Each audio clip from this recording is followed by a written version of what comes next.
നമ്മളിൽ പലർക്കും ഉള്ള ഒരു സംശയമാണ് ചിലന്തിയുടെ വല അതിൻ്റെ എവിടെ നിന്നാണ് പുറപ്പെടുവിക്കുന്നത് എന്ന്, അല്ലേ?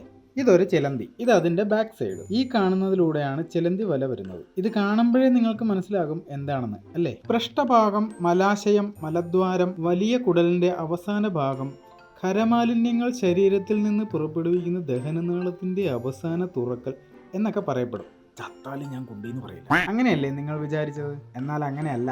ഈ ഭാഗത്തിന്റെ പേരാണ് സ്പിന്നററ്റ്സ്. ചിലന്തികൾ, പട്ടുനൂൽ പുഴുക്കൾ, ചിലയിനം ശലഭ പുഴുക്കൾ എന്നിവയ്ക്കെല്ലാം സ്പിന്നററ്റ്സ് ഉണ്ട്. ചിലന്തികൾക്ക് അടിവയറ്റിലാണെങ്കിൽ പട്ടുനൂൽ പുഴുക്കൾക്ക് അവരുടെ വായുടെ അടുത്താണ് സ്പിന്നററ്റ്സ് ഉള്ളത്. എത്ര തരം ചിലന്തി വലകൾ ഉണ്ട് എന്ന് നിങ്ങൾക്കറിയാമോ? 7 തരത്തിലുള്ള ചിലന്തി വലകളാണുള്ളത്. എന്നാൽ എല്ലാ ചിലന്തികൾക്കും 7 തരം ചിലന്തി വല ഇല്ല കേട്ടോ. ഇതുപോലെ വല നെയ്യുന്ന ചിലന്തികൾക്കാണ് 7 ടൈപ്പ് സിൽക്ക് ഉള്ളത്.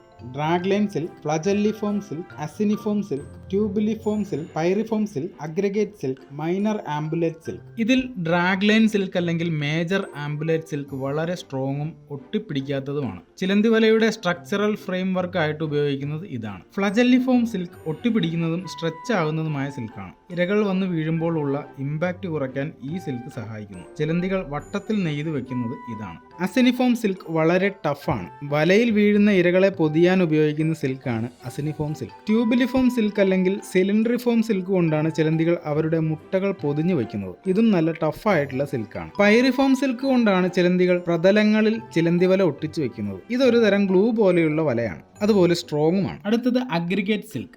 ഈ സിൽക്ക് ഒരുതരം ഗ്ലൂ ആയി പ്രവർത്തിക്കുകയും ചിലന്തി വലകളിൽ ഇരകൾ തങ്ങി നിൽക്കാൻ സഹായിക്കുകയും ചെയ്യുന്നു. അവസാനത്തേത് minor ampullate silk. Major ampullate silk പോലെ ഇതും സ്ട്രോങ് ആണ്, പക്ഷേ എലാസ്റ്റിസിറ്റി കുറവാണ്. ചിലന്തി വലയുടെ സ്ട്രക്ചറൽ റീഎൻഫോഴ്സ്മെന്റിന് വേണ്ടിയാണ് ഉപയോഗിക്കുന്നത്. ഒരു സ്പൈറൽ ഫോമിലാണ് ഇത് കാണപ്പെടുന്നത്. ചിലന്തി വലകൾ കൊണ്ട് നിർമ്മിച്ച ഒരു ഡ്രസ്സ് ഉണ്ട് എന്ന കാര്യം നിങ്ങൾക്കറിയാമോ? ലോകത്ത് ഒരേ ഒരു പീസ് മാത്രമേ ഉള്ളൂ. ലക്ഷക്കണക്കിന് ഗോൾഡൻ ഓർബ് വീവർ സ്പൈഡറുകളെ പിടിച്ചു കൊണ്ടുവന്ന് അവരുടെ ചിലന്തി വല ശേഖരിച്ച് 3 വർഷം കൊണ്ടുണ്ടാക്കിയതാണ് ഈ ഡ്രസ്സ്. പിന്നീട് ആ ചിലന്തികളെയൊക്കെ അതിൻ്റെ ആവാസ വ്യവസ്ഥയിലേക്ക് തന്നെ തിരിച്ചയച്ചു എന്നൊക്കെയാണ് പറയുന്നത്. ആർക്കറിയാം?